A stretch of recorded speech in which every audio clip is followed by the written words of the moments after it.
All right, hello everybody. Good to see you. Sorry about that. Why are you so close to the camera, Millie? I'm trying to fix it. There's a transparency bug. I think I got it now. Okay.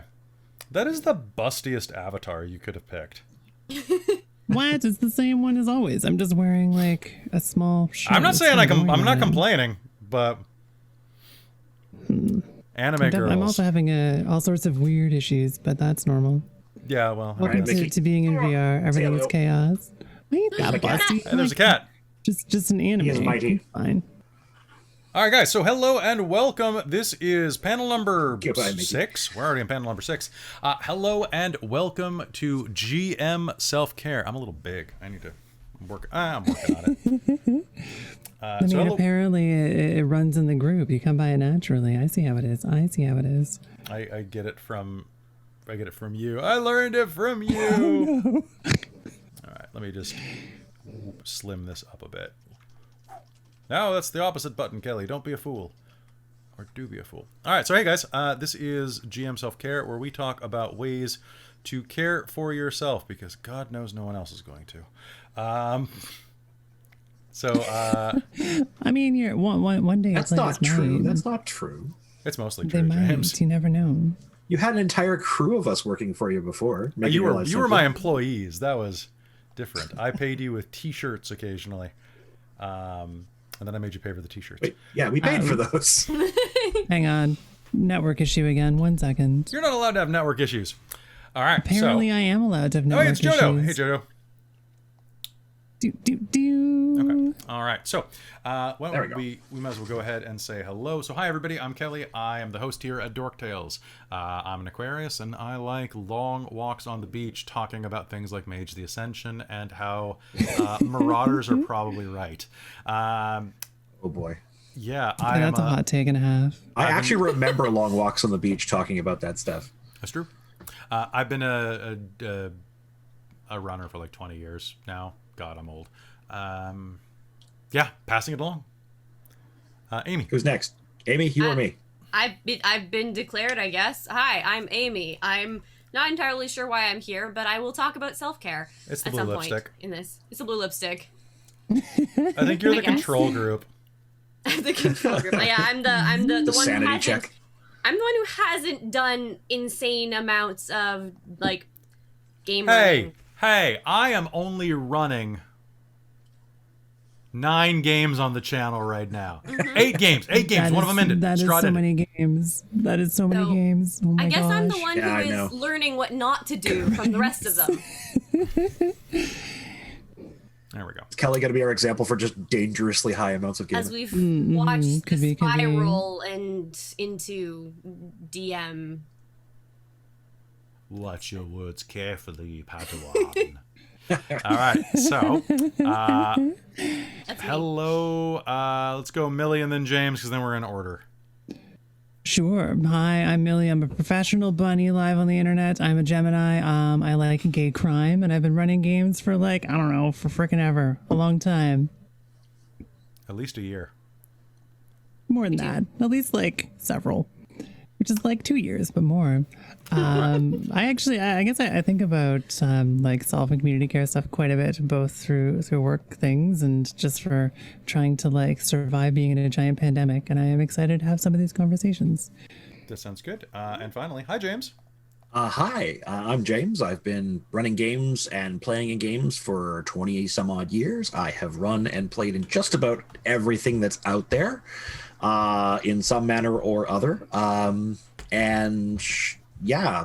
This kind of something GM self-care is something I'm still working on myself. It's a never learning process. Mm-hmm. Since we threw the Zodiac thing in there, I'm also a Gemini. So yep, there we go. Yeah. No wonder we get along and hate each other in every game. This actually explains so much. Wait, we don't hate each other in every game. No, it's true. Just half of them, exactly. Very pretty much, just exactly half. We had fun character interactions all the time, though. That's true. No beanie. All right. Hey, you were the one with blood on your face and an important phone call. Don't you judge me. Anyways. Nice. What? Was it a Zoom call? That's all the phone calls that exist these days are on Zoom. So guys, what is up? We have about an hour to talk about stuff because we're starting a little late. So GM self-care. What should a game master, storyteller, dungeon master? It's all ubiquitous. Ubiquitous is the right word, right?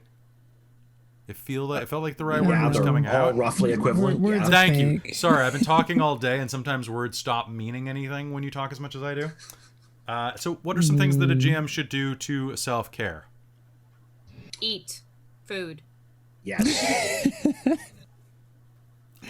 Yes, absolutely.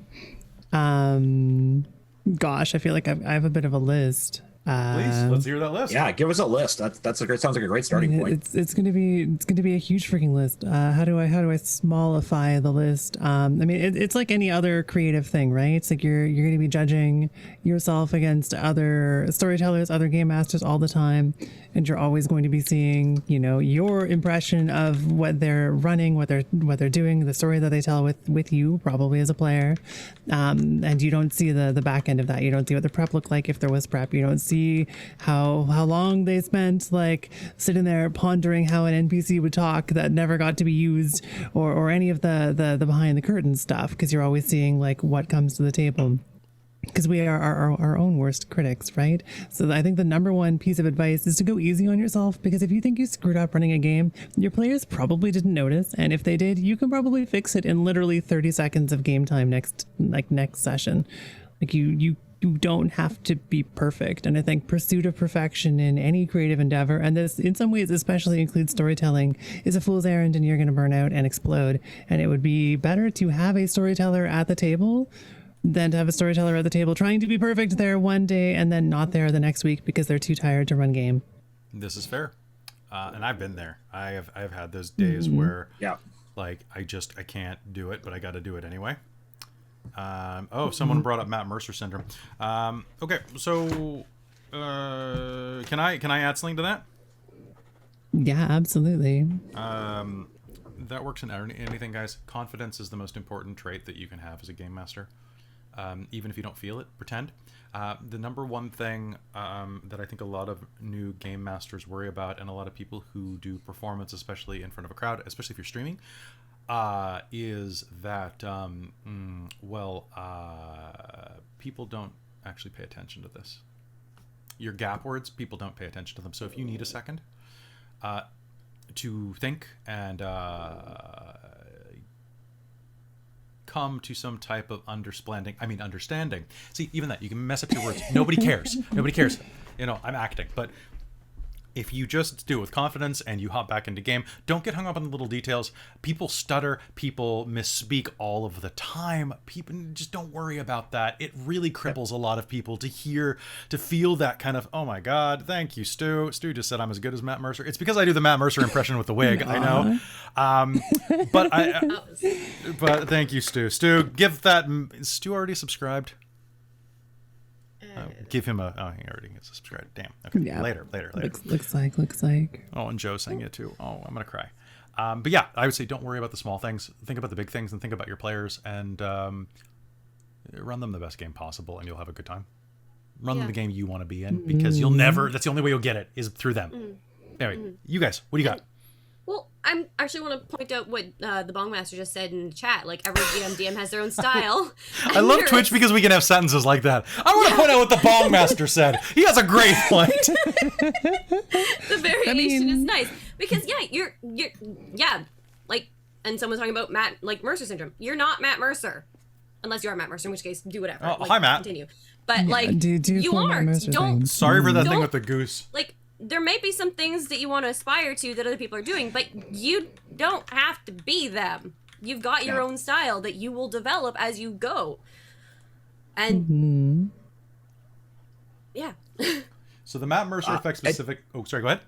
I should point out that oftentimes it's great to compare your craft to other storytellers as a means of gaining inspiration and insight as to where you should be working on stuff, that's totally fine. But when you start torturing yourself for not being able to achieve that, that's a problem. Like Kelly is way better at framing up stories than I am. That's just the way he is. I have my own little strengths as well, but it's well, absolutely. Like we were running Deadlands, and you managed to get everything running in Tabletop Simulator. You got all the technical stuff working in ways that just blew my mind. Like you found all of the stuff for that. You set it all up. You coded all of the stuff they needed coded.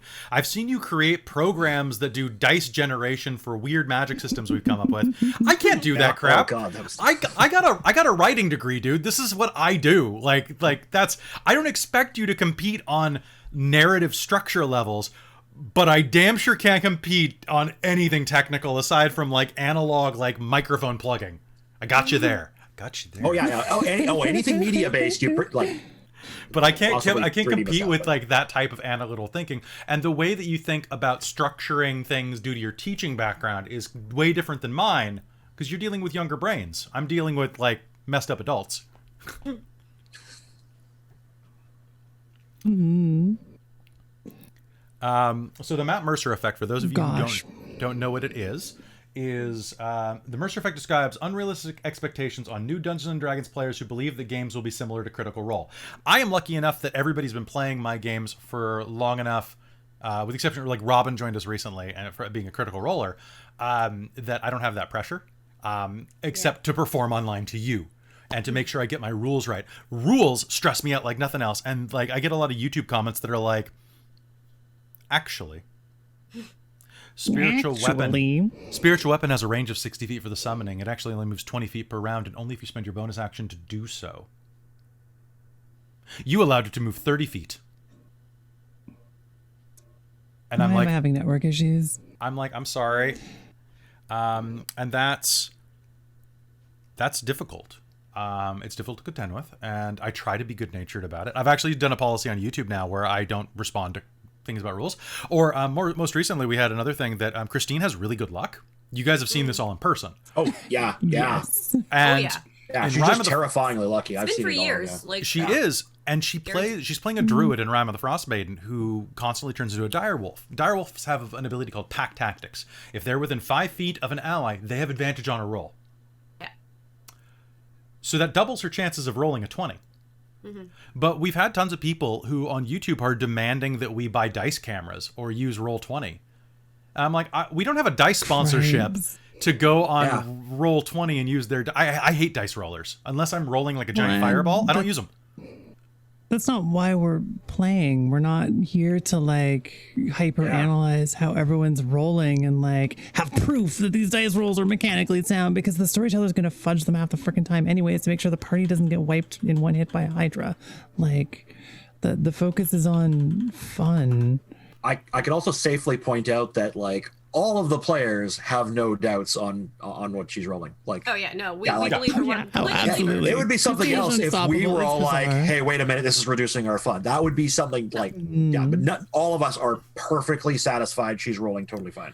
And Yep, that's what I agree. She just has a knack. It's because we're going to I Vegas. roll horribly. Oh, I roll horribly too. I Right? can set her up to do something super cool because she's gonna roll well. Yeah. Oh, thank goodness. Well, and the thing is that, like, my opinion for that, and it's my standard line that I put on YouTube, is I don't discuss this. I will say that if it was something I was worried about, it would be addressed. But I have two options. I can either buy a camera and admit that I don't trust my players, or I can trust my players to not cheat. And I would much rather do that, because putting the camera there is it's like putting like one of those camera teddy bears in a room, right? It's like, no, I need you to prove your loyalty. Like, no, that's bullshit. That's that's some stuff I would have done when I was like a 16-year-old jealous high school douchebag. You know, anything, like I should be. You'd think I'd be the one that people would be worried about cheating because I roll so badly. Like, I wouldn't blame you if you cheated at this point. But like at this point, like, if I fuck up a number, I'm like, oh, maybe I did like this was like a single point off because my mental math was wrong. Well, I still didn't make it. Didn't make a difference. So, but I love losing a lot of the time. I had me a too. great time like crawling around with like one leg almost missing, in character, and just like I have fun with that kind of stuff. So the Matt Mercer effect, guys. If you're starting, I'm going to give you this piece of advice, and then I'm going to back off and let other people talk. Matt Mercer makes mistakes. I make mistakes. We don't do everything perfect. Everybody here makes mistakes. You make mistakes, whether or not you admit it. And the thing that you need to remember, look at why people are good, not that they're good. Look at what they do, how they do it. And if it's your players who are assuming that you are going to be a professional level DM, then they better damn well be a professional level player, who are bringing the perfect accents, perfect outfits, perfect attitudes, and perfect balance to the game, where they can share with everyone around the table and not overwhelm them, and also have like side dialogue and not be on their phones, and bring food to the table, and also chip in for like et cetera, et cetera, et cetera, et cetera. It is not all you. You are not an employee. And if you are looking at this like you have to be everything to them, I really suggest you look at DMs that you like online. See who they are and what they did to get good, and see how you can maybe learn those lessons for your game mastering and for your own life. Matthew Mercer is a professional voice actor. You could get on Skillshare, which we're not sponsored by. And so it's basically everyone there. Like it's a party of people who professionally do this, and you're also seeing the best, right? I mean, I don't really watch Critical Role, but like, isn't it primarily on YouTube and podcasts?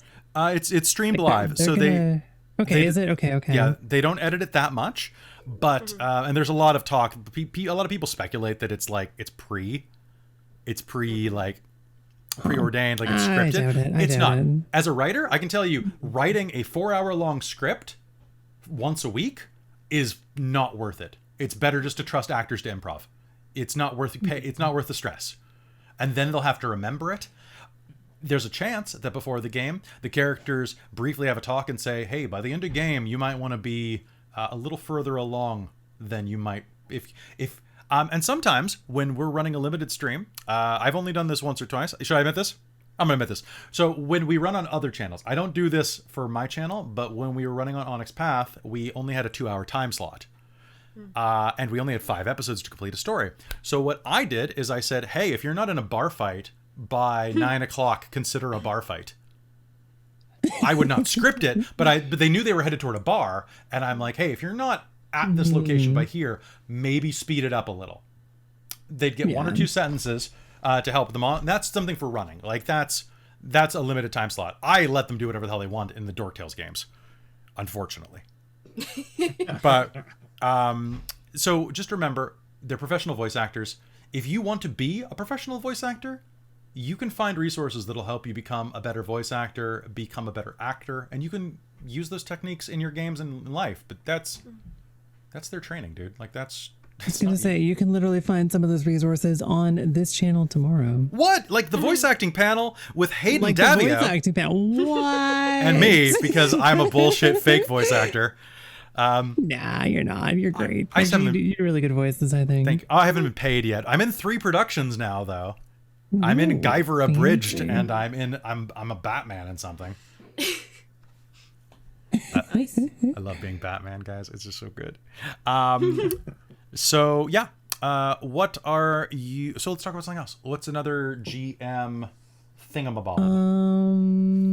I mean, I feel like I have a couple more obvious ones. Do it. But as a storyteller or DM or whatever you want to call it, you're not alone, and you can reach out to your players, and it's usually easier to reach out to other DMs that you know for advice if you get stuck on something, including like story advice. Like I was running a game recently and I was like, ugh, I don't know where to go with this. So I talked to other storytellers to hash it out. And I think that that's kind of awesome because one of them stole half my plot and it was actually really cool. And then I ended up with something really, really lovely at the end of it because we shared ideas between each other. Because you don't have to like be the big brain, super cool, inventy person all alone. There's resources, materials, and modules you can steal shit from, and your friends are smart and clever, and they'll help you. Always steal. Oh yeah. Always steal. Crime is cool and good. Wait, I think I have a hat for this. Hang on. I think my personal I'm favorite like explicitly and specifically prepared for this moment. Carry on. What was it?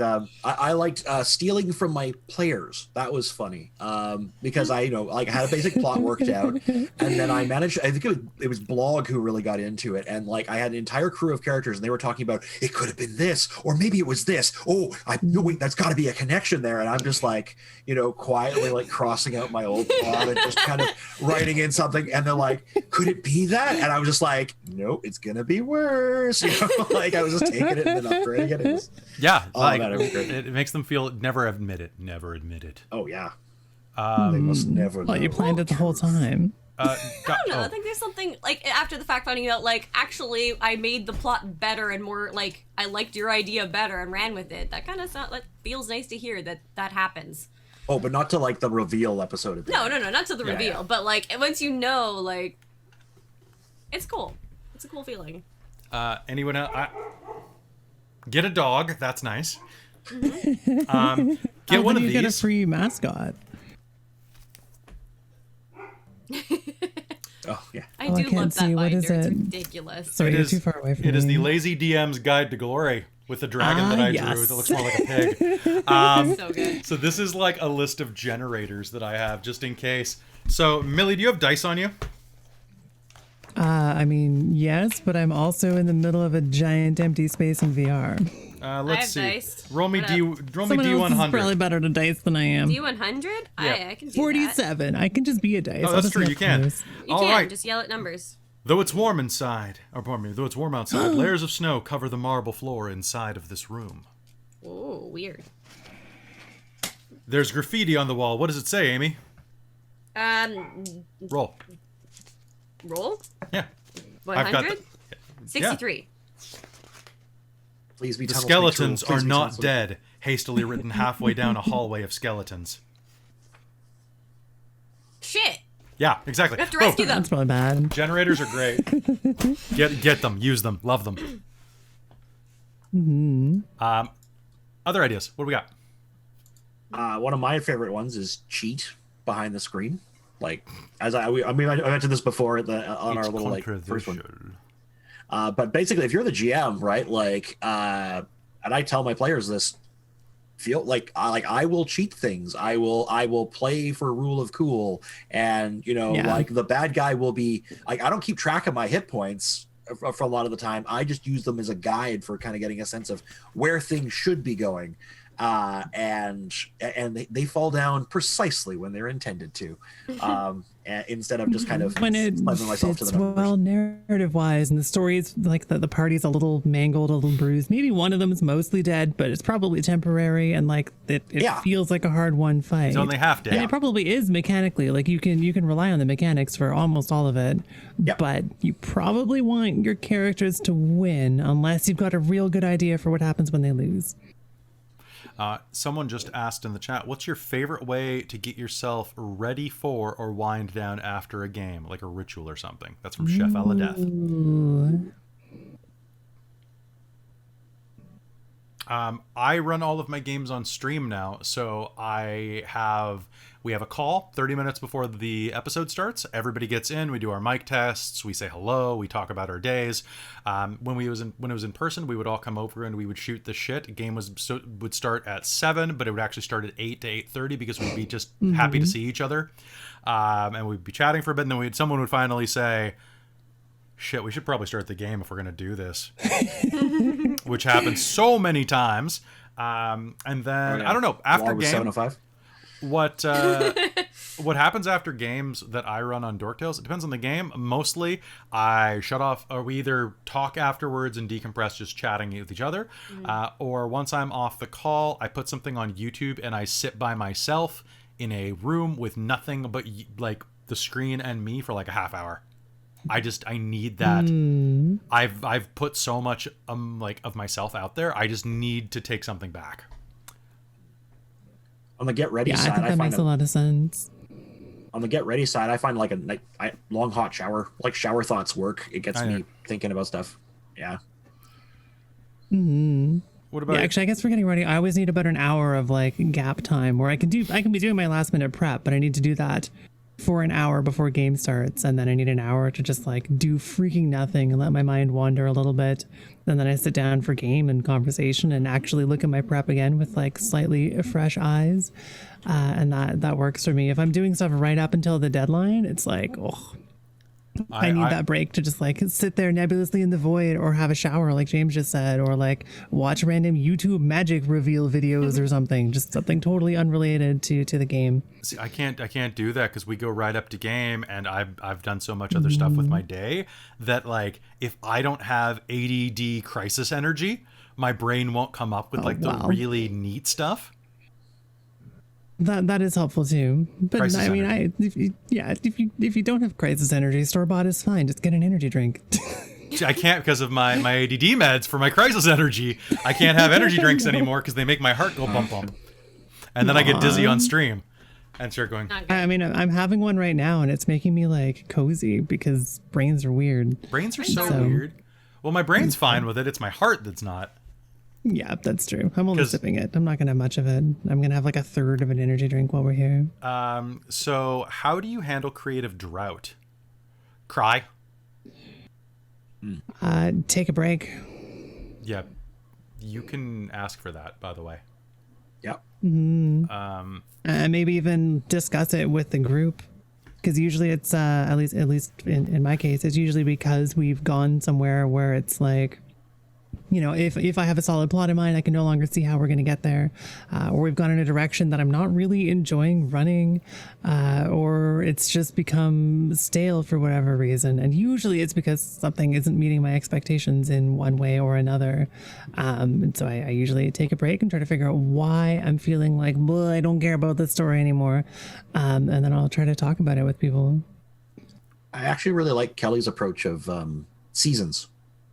Right, like kind of plan out that, you know, okay, this is going to run for this much, and then we're going to put it away, and then we're going to come back with something like you kind of get those ideas out of there so that they can kind of percolate. And if you don't like what you're doing, you have an end goal.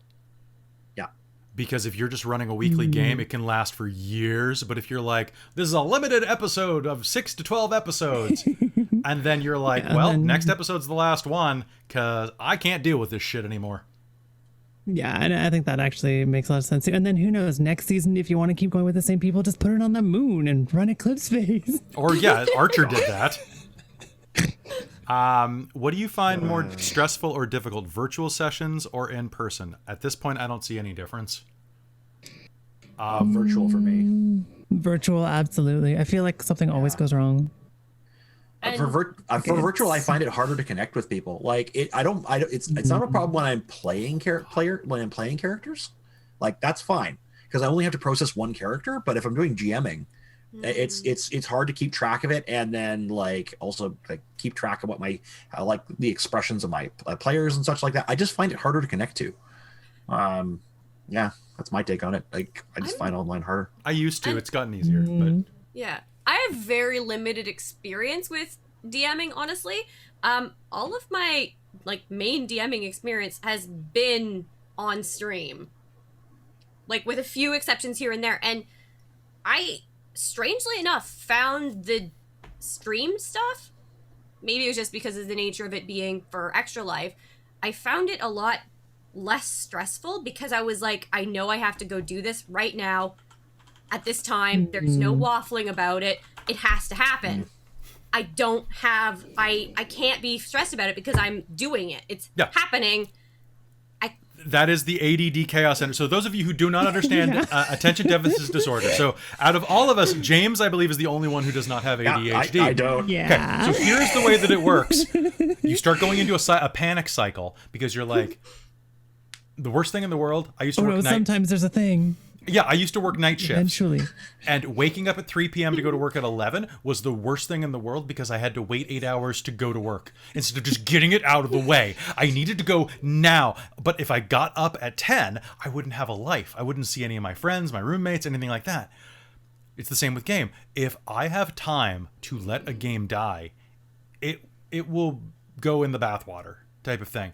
But if it's like, what I want you guys to do, stick around for the game at 7 that has 0 prep and see how I do with chaos energy. I'm really looking forward to watching it. We've all seen the time knife, Tasha. Stop talking about it. Because, like, I'm just thinking back to, like, when I was in August, when I pulled together, like, the Baker's Dozen nonsense, and you had Lark and Gristlegrit, and just everything that came together for that game. I was just like, I don't know how this is going. I have 3 ideas. That was it. But you don't need more ideas than that, because you found some players that played off each other pretty well, I think. And like that game we played up pretty well. The next game was even better. Yeah.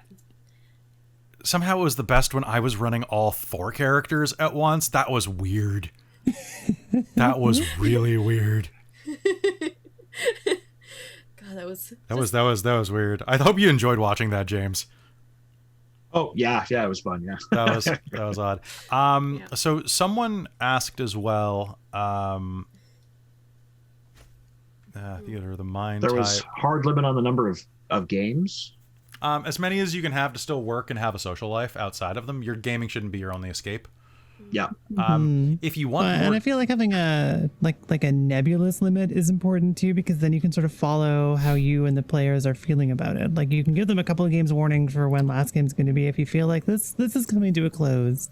But you can extend it if it needs more space. Okay, hold on a second. There may be 2 interpretations there. Is it the number of games in a session, like in an arc, or were they speaking on the maximum number of games that one GM can run? Hard limit on. I think that's in a week. So like in a week. Okay. Oh gosh, like in a week, cripes. 4. Give yourself days off. Oh god, yeah, you need them.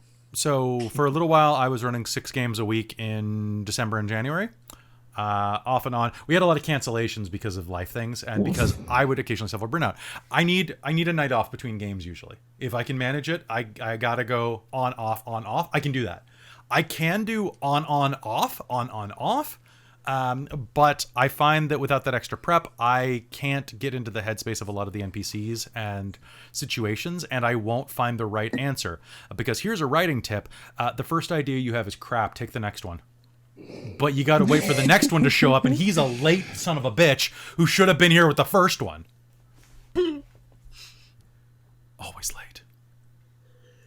I don't know, but I'm nuts. Don't do what I do. I run all these games for the channel because I want to tell stories, and it's my way of dealing with being trapped inside for a year. Not sure it's a trapped inside thing, Kelly, because you run kind of comparable numbers of games at other times too. I mean, slightly Also less. true. I think it's just an outlet at this point, right? Like, I mean, you're not trying to do it and run a LARP at the same time, so there's that. the LARP was basically just one mega game, right? It was just a mega game. So Chef Ella Death had another question there, which is, what is the one thing as a DM you don't allow or hard stop because it's too detrimental to yourself?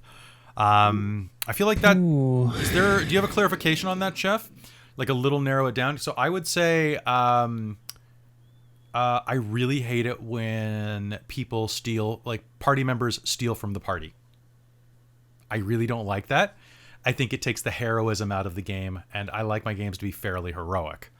But I mean, I'm sure there are other things. There's like content stuff, which you can tune into tomorrow's Mature Themes, Consent and Inclusion for more about. But I don't know. Is there anything that you hard stop on people?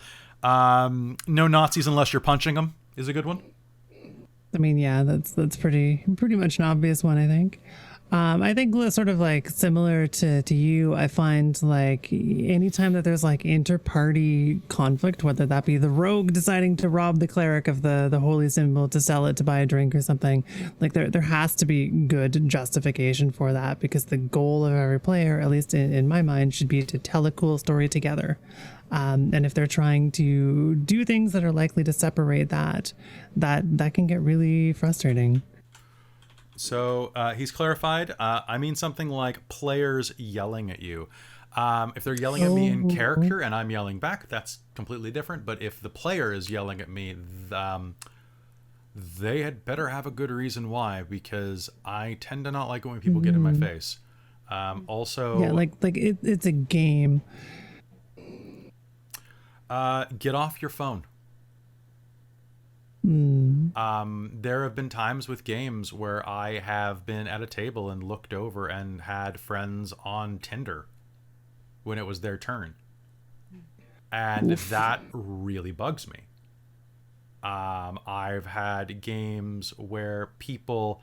I was in one game, and I'm not going to say anything about the game, because the game was good, but there was one player, I wasn't running this, where one player was on the floor drawing, and the DM was super into the combat and was really, really excited and having a great time, and I was having a pretty good time too. And they went to the player who was drawing and was like, "All right, it's your turn, friend."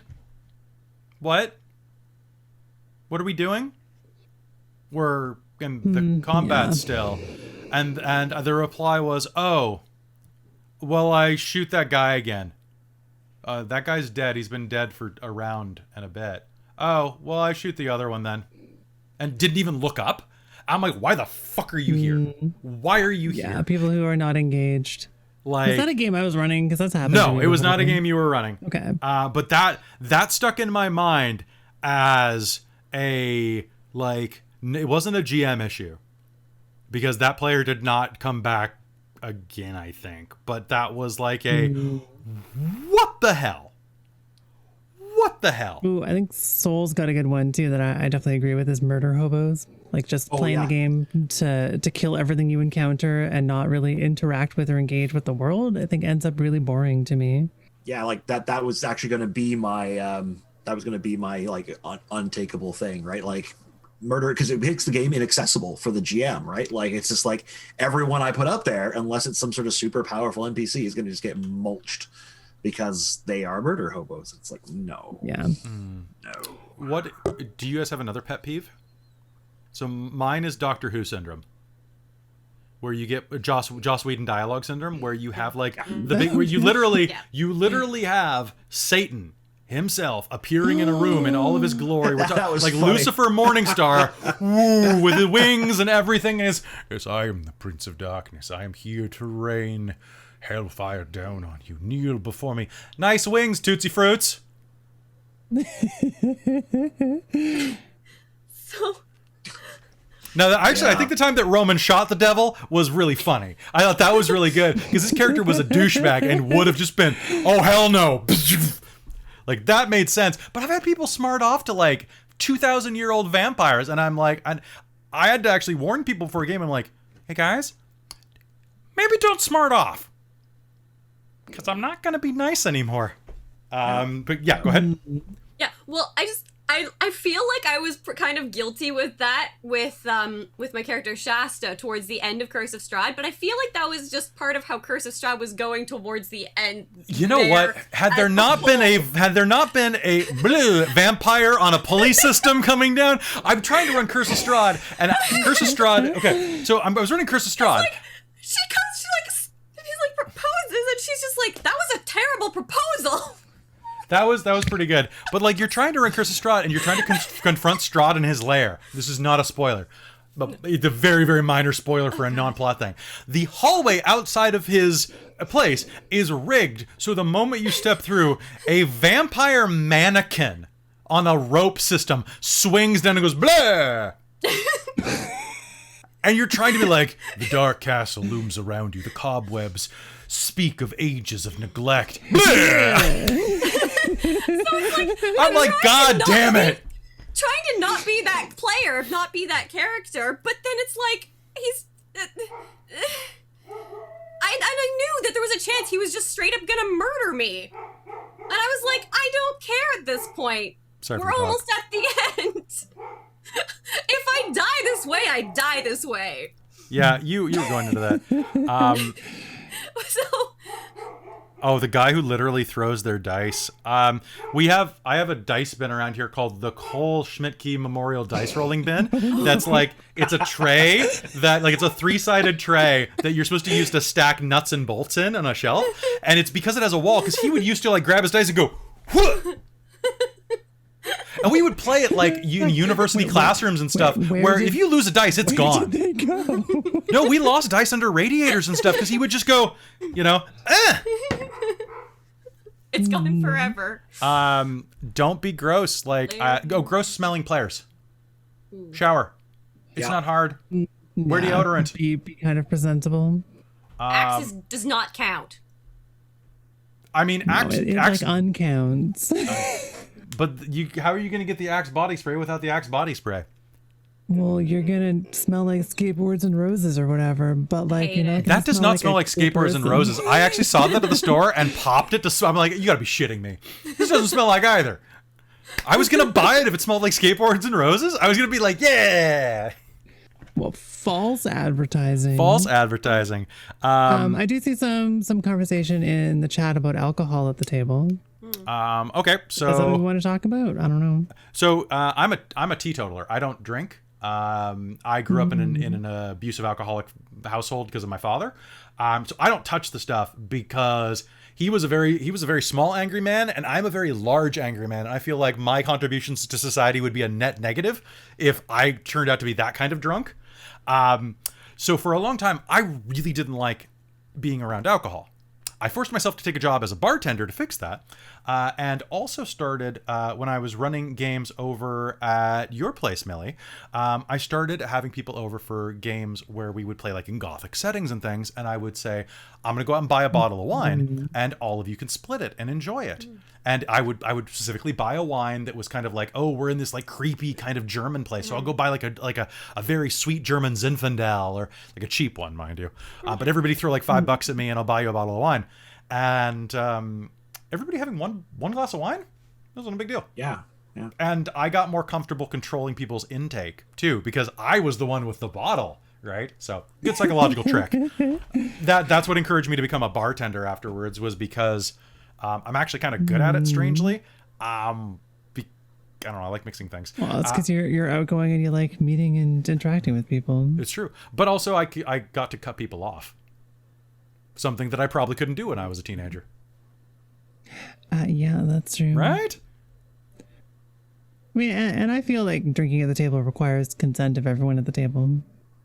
Like if it and also like, and that consent includes not just drinking, but like the level of drinking. Like I've played at games where we have turned it into a bit of an adventure, but that's because we all went there and our goal was to play a ridiculous tabletop game where at the end of it we were going to basically not remember what happened. That was the decision that we all went into going in, and that was fine. But I've also played at games where it's been like, yeah, have a beer, and someone has had like 7 and it has not been fine. So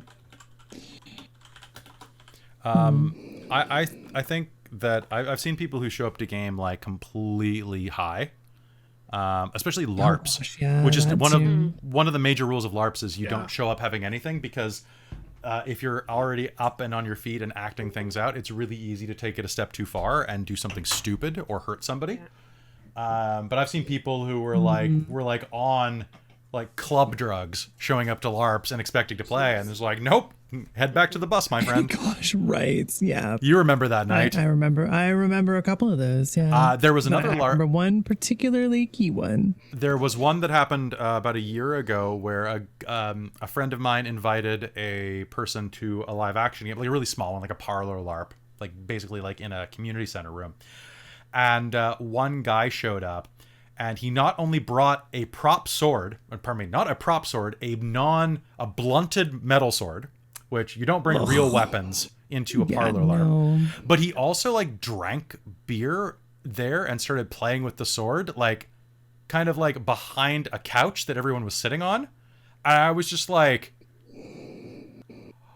you need to fucking go. Yeah, what the shit? He never came back. The DM, as soon as the runner noticed it, it was a vampire game, and he got real pale. Paler than his makeup already implied. And it was just like, oh my God. And he apologized for months afterwards, which is the right thing to do. I'm sorry.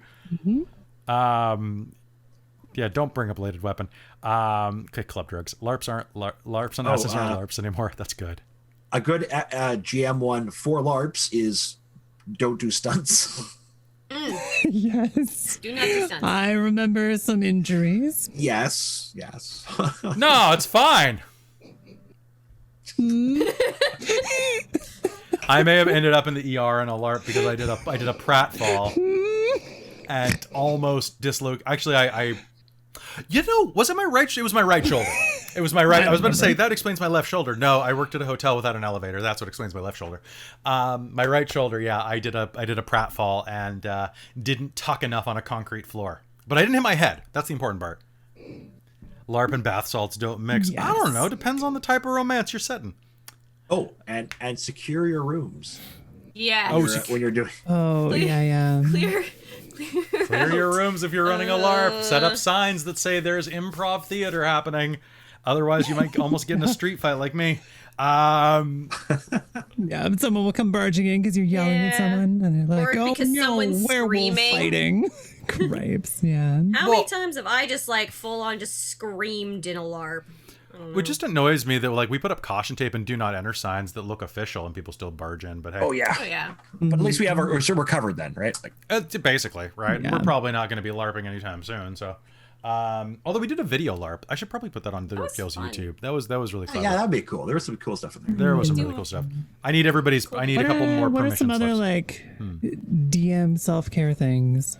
We talked about taking time and trying not to compare yourself to others and being the coolest you. How do you take player criticism when they from your players? Ooh. Like I just take it. Like that's fair enough. If that's their opinion, right? Like I will not necessarily allow it to change things. Like it depends on how I feel about the criticism, but I'll definitely listen to them. But you should always listen to your players, right? Yeah, absolutely. They may not be right. You may not be right. It's a whole, right, wrong parade. You got to kind of explore it. So long as you're not taking shit, I think it's fine. I think that and I mean that by if your players are coming to you and you're talking respectfully and like friends, it's fine. If it's a discussion, it's fine. If they're berating you, that's not fine. And if they're being rude about it, that's not fine. Yeah, I mean, I've played in games of yours where you've explicitly solicited feedback during and after them. I really I think that's a really good way to do it. But yeah, so as long as it's not abusive nonsense, obviously player feedback is freaking awesome because we're in it together, right? It's exactly. And especially for things that are deep emotional things, you want to make sure that hit the right note. Sarcophagus people again. Yeah. And that people are okay with what's going on. If you're doing a deep emotional thing that's actually maybe someone thought they were okay with it and they're not okay with it, that's important to have a conversation about.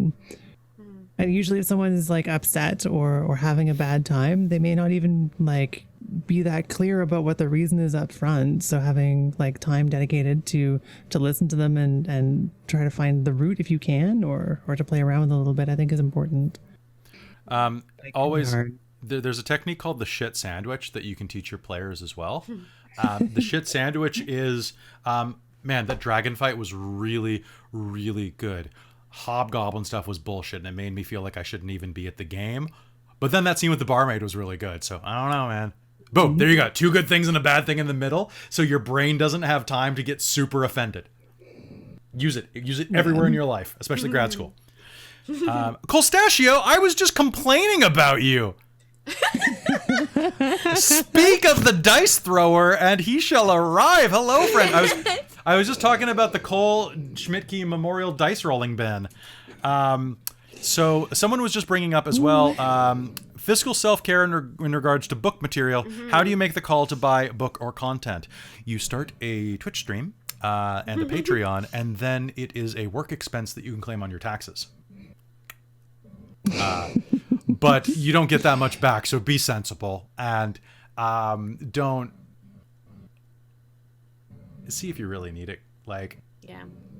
You don't need all of the campaign books. You don't. I kind of want Princes of the Apocalypse just PDF to have it on my versions shelf. Can be cheaper too.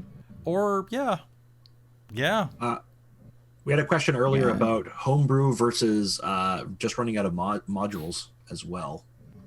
I can see that being as a... Don't convince yourself that modules are less work. This is true. They sure seem like they would be, right?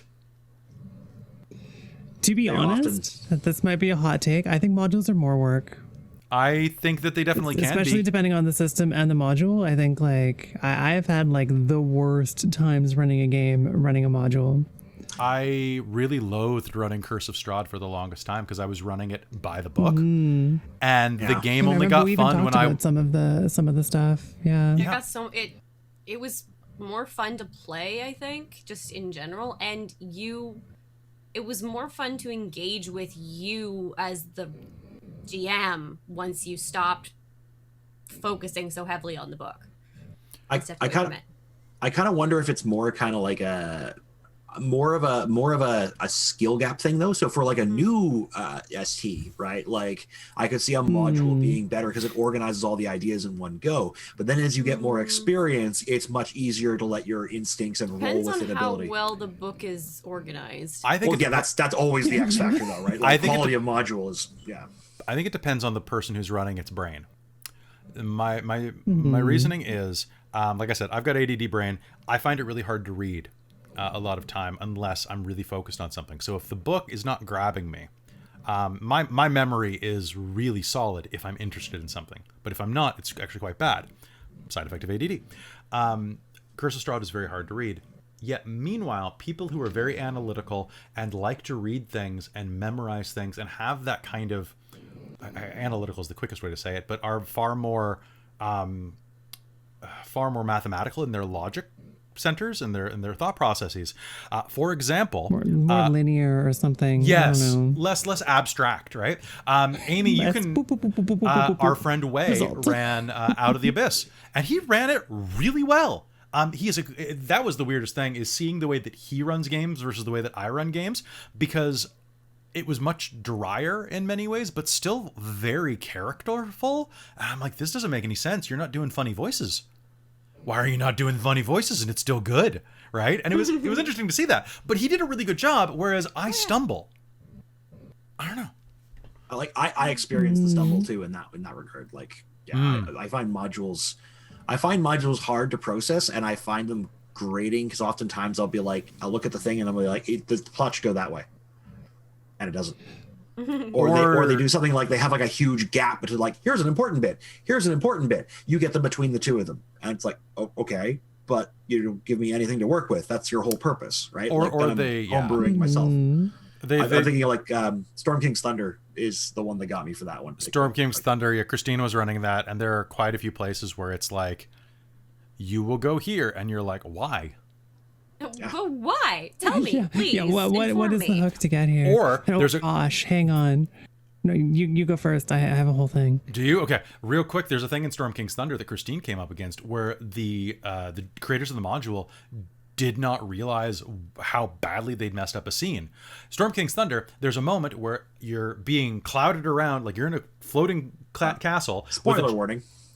It's really early on in the game. You're in a floating castle, and a bunch of dwarves attack. And they're like, you can join in and help defend the giant from the dragon that's there. There are no stairs or ways for you to get up this tower. There are no ways for you to get up there, and you're level 2 or 3 characters. And it's like, you can do this. And there's this big action scene they wrote. There is no physical way for you to interact because you have to basically go up 100-foot sheer surface. Oh, yeah. So I looked at that, and that drove me nuts. Yeah, you know what I did? I called the dragon out in one-on-one combat as a paladin, and I actually made it laugh. And I humored it enough that it stalled it. Because Christine allowed it to happen. Because I was playing like a little level 3 paladin based off Steve Rogers. And I was like... I enjoyed that. God, I'm gonna die. Hey, Big and Silver! Why don't you pick on someone less than your own size? That's Farizia's ass. Very funny. Sorry, it was really quite good. All right, Millie, blow us away. I mean, okay, hang on. Let me set the TNT. No, this is a minor thing, but I really feel like with a lot of models that I've run, and I find this less with some of the 5e ones, but really strongly the case with almost every Pathfinder module I've ever seen, and some other ones, is that they don't really, at least as far as I'm concerned, know how long combat takes, or expect you to enter combat. Like there are games where it's like, yeah, you enter this cool goblin castle where you go down into the basement to find the guffin you're after to go get to the plot thing. That cool goblin castle has like 4 stories. Each of them has 37 rooms. Each of those rooms has an entire encounter in them. And the game is set up like, it's like, yeah, okay, so this should take you a session. And it's like, are you serious? This is an entire freaking campaign in this dumbass tiny side dungeon. What are you doing? I find every time I run a module like that, I just need to bullshit all of those dungeons. It's like, this should be like one encounter. It's a goblin fortress. It's got goblins in it, not 17 blink dogs. It's fine. Fight some goblins, get the MacGuffin, get back to the plot. What are you doing, Paizo? Anyways, hi. I'm just gonna start flipping through Castle Ravenloft while we talk. Anyway, I was gonna say, like, you could, but different groups look for different things in games. Like I have encountered a group not too long ago that was very much combat focused. Like they didn't do role playing. They were there for the combat and the mechanics of playing through that. That was their. And I think that's meat and fine. potatoes. And it was just like I respected it. I don't think I cannot role play that way. No, I Even can't. though I like combat and combat systems, like it's just he's still going. He's still going. It's just the castle. You need more time. Oh, there, it's And done. also, It's done. It's how done. many games are you supposed to spend going through that castle? I don't right? know. Like We one? managed to do I don't Curse of know. Strahd in 20 episodes. But it is 22 pages of maps. And I like 22 pages. You saw it bounce on the couch a lot, didn't you? Just boom, boom, boom. It's so big. It's so big. It is so, and you maybe can't. this counts as a yeah, maybe this counts as a self-care thing though. It's like, you know, you're following a module based on your group's needs, and I think it's okay to skip shit. Yeah. Or introduce your own stuff partway through if you think it's cooler. Like you know your group and your game and your like the plot that you're running that's based on their plot much better than the people who wrote this ever could. And I think like don't let yourself get nailed down by someone else's expectations, whether they be the person who wrote the module or I don't know, they be some weirdo who's all like, I expect you to do things. Yeah. Yeah. That second half didn't make any sense, but that's fine. No, it totally did. No. If you watch my YouTube comments, you'll see that there are people who are like, "Oh my god, I'm really happy." I had one person in the comment. It was, pardon me. It was very positive, but it was like in the Rime of the Frostmaiden game, they didn't kill some goblins that you come across at one point, and they're like, "Oh, yeah, Stinky lived," and I'm like, "Stinky? Oh yeah, Roll20 ran that game, and that was a goblin named Stinky, and he lived in their game too, which means that Stinky's alive in your game." And I'm like, Okay. "Space Coyote?" Like, I think that's funny. and I'm like, I but mean, people I was definitely thinking like YouTube comments, and I figured that was probably not going to be the most applicable for everyone running games. but space coyoteing. I will say there's some Space module coyote. things. Last episode of Rime of the Frostmaiden, the characters go to a giant fortress ran by a bunch of Duragar. I'm not going to do any spoilers, except that if you're playing that game, be prepped. That fight took 3-4 hours in Roll20 while doing group combat rules, because at one point I had about 60 people fighting at once. Right, I remember this. And It was- Drugar are annoying, right? Well, and they were fighting in a mountain fortress, right? So it was very Yeah. like it was tunneled, and it was so much that I sent the characters in with a group of NPCs to back them up, because they lost 2 NPCs. 60 people. Yeah. Well, so I guess I have a question. Like, how much prep do you need to put in to not get overwhelmed by stuff like that? Especially, I guess, with modules versus... I think modules I are. mean, is that a question for us or a question for every DM to ask themselves? I think it's rhetorical. Both. For me personally, it's way easier for me to plot my own game unless the well's empty. At which point a module is good because it's kindling, but the flame doesn't burn as high.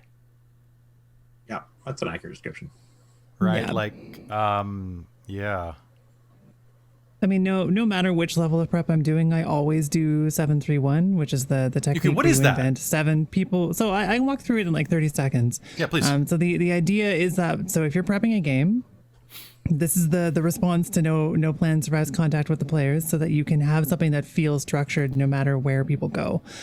So if you're plotting your own thing for each session, and this can be like the first session or the 40th session of something, you come up with 7 things, and you can have holdovers from last time that didn't get used, and those things can be a town, or they're usually NPCs. You give that NPC a name, you give that NPC a motivation, you give that NPC 3 sensory details, and then you give that NPC one thing that makes them unique at the table.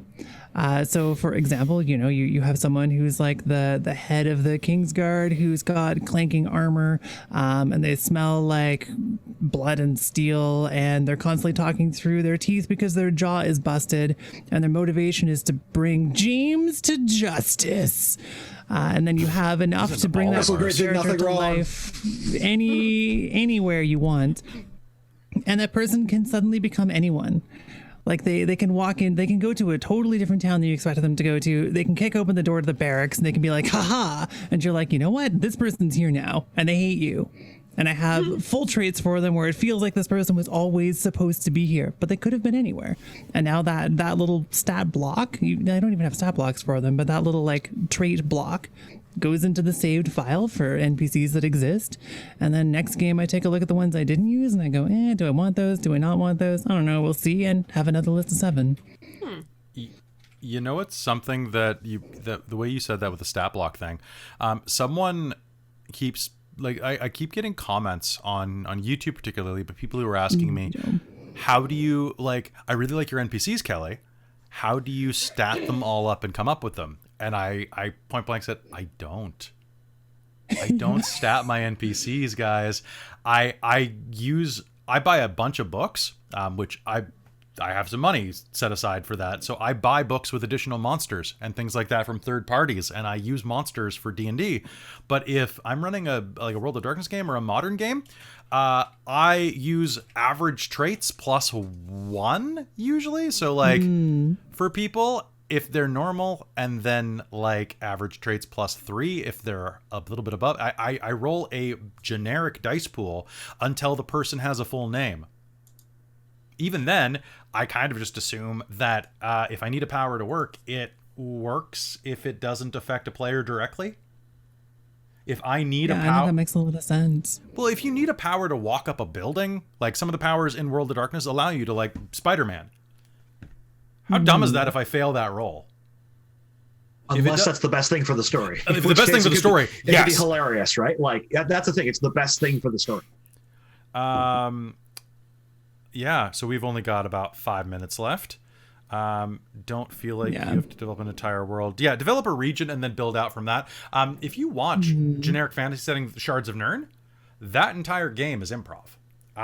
But it's improv. It's, you know what it is? It's scientific improv, because we dick around and then we write down our results, which means it's science. So if you watch that, you'll actually see that we had no idea anything. We sat down to develop the gods. I think I might have recorded that. I might not have. And then what? What, Amy? Just until we made it off of Thestorel and made it onto the main continent, there was we don't have maps. Maps weren't a thing. I just remember that being a thing. It was a thing. We decided that maps didn't exist, and then you guys got off the continent, and then everybody was like, why don't you have a map? They're have a map. And we're just well, you just go down the road. Everyone knows where everything is. You don't need maps. Because we live on this little crummy island that one of the gods cut off the earth. Yeah. So feel free to use hacks. And guys, the best trick to get less stress on you is make your players do the work for you. And let them know they're helping you do the work. Or don't if they're being... It helps them feel engaged. We were talking about that earlier too. Make them feel involved in the world, not just through the actions of the character, how they interact with NPCs, but in like what you were saying earlier, Kelly, where it's okay, so describe this thing to me. What is your mother like? What is your favorite bar like? Ask them to fill in the blanks, and now it's their favorite bar. They invented it. It's there in the world. It's their fault that it's on fire now too. Of course, obviously. Of course. And that's really important, right? And it takes a load off of you. It's hard to let go of that. I think one of the hardest things about being someone who is creative and creating things for other people is you get very jealous of your creation and you don't want to share it. And it seems counterintuitive that you let these idiots who make your life hell every week take control of the situation and let them dictate things. Because, oh my God, what if you ask them what their mother is like, or what their favorite bar is, or who's walking through the door right now, and they pick something stupid? I always worry that I'm going to pick something stupid too, by the way, when you ask. So Yeah, but here's the deal. Anybody who's walking in the door might be stupid. True. Any idea might be stupid. And if you trust your players and you make sure that your players like aren't going to pick something like, you know, a publisher's clearinghouse with $1 million check, you can have a lot. Hell, even that would be fun, because then I'd just be like, yeah, but not for you. Yeah. They're looking for your arch nemesis. I was gonna say that's where you do the yes and or the yes but, because it's like if they come up with something that really doesn't fit, you can spin it. Yeah. Yep. Everybody should help. Everybody should help. Everybody's taking part of this, and light work. Pardon me. Many hands make light work, I think it is. It just reminds me of when I was living in Japan. I actually had to help a teacher move in. Now, how do we move someone into a house, guys? We all bunch shit in the truck. We go and we walk over to the truck. We pick the things up. We walk over to the house, right? Yeah, No, pizza afterwards. Yes, there were 30 people here, including the high school's Japanese baseball team, all in their uniforms, by the way, hanging out at this teacher's place. And you know how they do it? They have people inside of the house who are not wearing shoes, of course. And then everybody who's wearing shoes is outside of the house, standing about 3 to 4 feet apart. And then someone's in the truck, hands one person. That person goes hup, hup, hup, hup, down the line like an assembly line. It took 2 hours to move a house. 2 hours. That's what your game could be like. Good. And that seems like a really weird example, but I only had to move a heavy box 3 feet. If you only ask your players for a little bit of help, they're not going to complain. And if they are, they don't really want to contribute to the story. Or they might just be, you know. Or they're anxious and need some coaxing. But that's fine. That's what role-playing is about. It's about helping people come out of their shells. Shh, that's the secret. You can't reveal the secret. It's all accidentally therapy. It's all, yeah. Shh, don't know. Don't know. Shh, just don't look behind the curtain. There's nothing here. Yeah, there's a red wall behind the curtain. That's not real. That's not real brick. I have a green screen yes? sitting on top of my couch over it's there the dog. that's hiding like a pillow, but that's about it. Someone knocked on the door and it was the dog. This isn't a real cherry blossom. Yes, it is. Pretty obvious. It's real to you. This is the ears are actual real, though. sun. The ears are real though. This is why I wear a hat when I'm not in VR mode. Gotta hide them. All right. So, any last wisdom, James? Do you want to say anything? You've been quiet for a few minutes. I hope I haven't been talking over you. Well, I do not have a wisdom score, so that's Do you have a wit score? Wait, do you have an int score? God, What the no. shit? What is that like? You've seen me in game. Wits is not my thing. Take care of yourself and think twice before making up a new game. No. You can say no to people. You can. I can't. You can.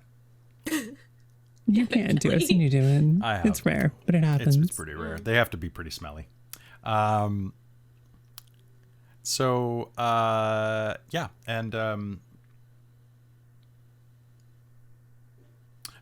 I don't have anything cool to say. I would just say treat yourself with kindness, because you're going to treat everyone else with kindness, and you are someone. You can always ask for more time. And I think one of the things that we do the most is we put pressure on ourselves when we don't have to, because you're all there as friends and you're all trying to do the best that you can and make the best experience. So if someone throws you a curveball, you are allowed to say, all right, guys, so I did not plan to fight the dragon tonight. So I think we're going to pick this up next time because I have to stat this dragon out.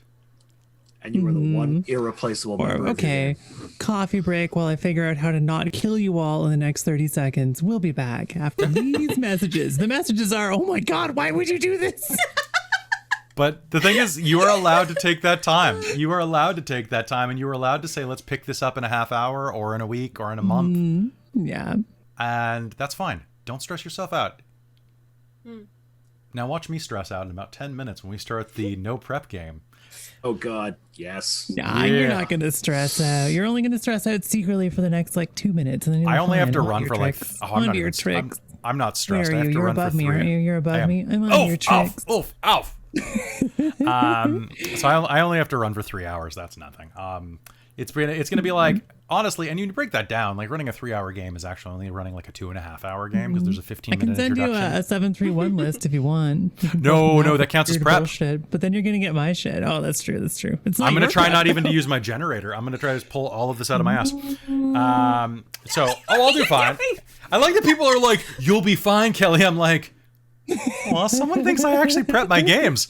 And I'm not just... I do, but... I don't, but I do. So guys, thank you so much. We love you. By the way, this is sponsored by Extra Life tonight in that we are sponsoring it. So if you are interested, hop on our Extra Life, donate a couple of bucks to help kids. You can donate to anybody here. We're all on there. And hey, if you are not... if you're not already on our Discord, get your ass on our Discord because it's a cool place full of cool people, and you could be cool if you were there too.